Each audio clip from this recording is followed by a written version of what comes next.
പോണത് വാഴത്തടയാണ്. വാഴപ്പിണ്ടി എന്നും പറയും, വാഴത്തടയെന്നും പറയും. അതാണ് ഇന്ന് തോരൻ വയ്ക്കാൻ പോണത്. ഞാൻ കാണിച്ചു. ഇത് വൃത്തിയാക്കി ഇങ്ങനെ ആക്കി വെച്ചേക്കുവാണേ. ഇനി ഇത് കൊത്തി അരിയണ കാണിച്ചു തരാം. ഇങ്ങനെ ചെറുതായിട്ട് കുനുകുനാ അരിയണം. ഇങ്ങനെ കണ്ടോ? ഒരെണ്ണം അരിഞ്ഞു, ഒരെണ്ണം ഇത് അരിയാൻ പോവാണേ. ഒരു 5 മുളക് എടുത്തിട്ടുണ്ട്. അതിനെ ഒന്ന് അതിനകത്തൂടെ മുറിച്ചിടാം. ഞാൻ തോരത്തിനെ അടുപ്പ് കത്തിക്കാൻ പോവാണേ.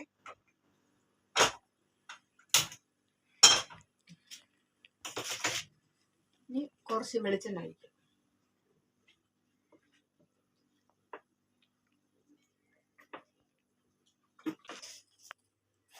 ഇനി കുറച്ച് കടുകിടാം.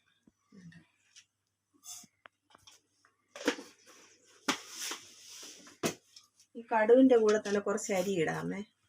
അതാകുമ്പോഴത്തേക്ക് ഈ തോരത്തിന് നല്ല ഒരു ടേസ്റ്റ് ആയിരിക്കും. ഒന്ന് കടിക്കാൻ കിട്ടുകയും ചെയ്യും. പിന്നെ ഇതിനകത്തുള്ളത് കണ്ടല്ലോ, പിണ്ടി, പച്ചമുളക്, പിണ്ടി, പച്ചമുളക്, സവാള, വേപ്പില, ഇത്രയേ ഉള്ളൂ. എന്താ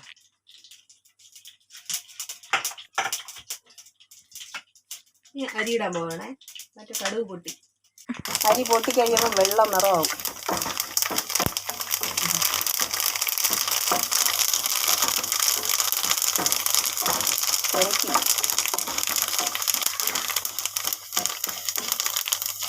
പൊട്ടിയിട്ടുണ്ട്.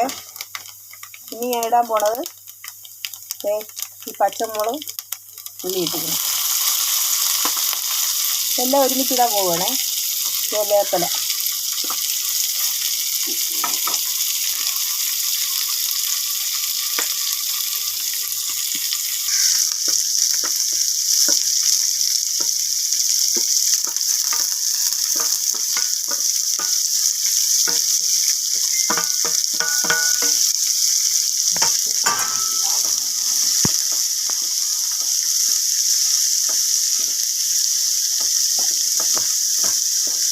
ഉപ്പിടട്ടെ. ഞാൻ 1 സ്പൂൺ ഉപ്പിട്ടിട്ടുണ്ട്. ഒരിച്ചിരി കൂടെ വേണേ ഉപ്പ്. ഇത്രയും കൂടെ ഉണ്ട്.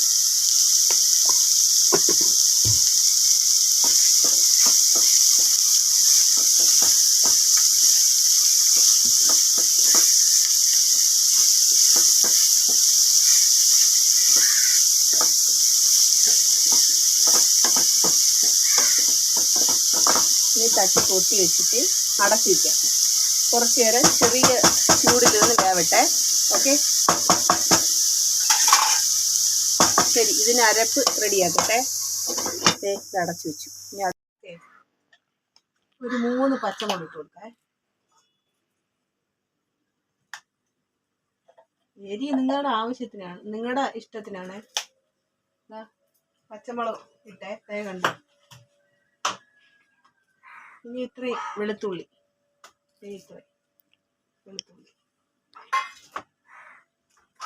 ഒരു 6 കഷ്ണം വെളുത്തുള്ളി.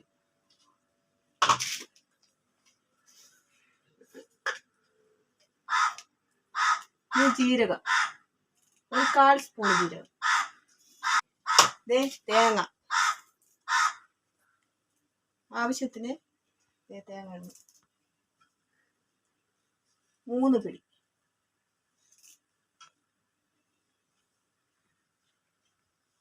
മൂന്ന് പിടി ഇട്ടേ.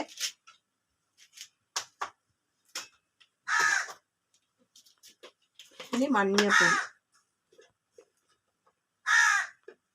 1/4 സ്പൂൺ. ഇനി അരച്ചിട്ട് വരാം ബാബു. തോരത്തിന് ഒന്ന് ചാച്ചെടുത്തിട്ടുണ്ട്. ഒരുപാട് ഇട്ട് അരയ്ക്കല്ലോ. തോരത്തിന് നിങ്ങൾക്ക് എല്ലാവർക്കും അറിയാമല്ലോ. ഒന്ന് ചെറുതായിട്ട് ചാച്ചെടുത്തിട്ടുണ്ട്. ഇനി നമ്മൾ ഇത് നോക്കാവേ.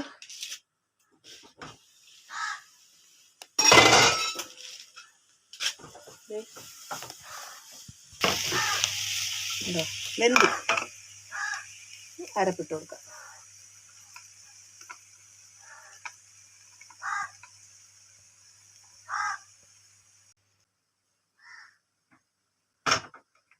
തോരൻ റെഡി ആയിട്ടുണ്ട് കേട്ടോ. നിങ്ങളെല്ലാവരും ചെയ്ത് നോക്കണേ. നമ്മൾ കഴിക്കാൻ പോകണം. ഓക്കെ, ടാറ്റാ. നിങ്ങളും വാ കഴിക്കേ.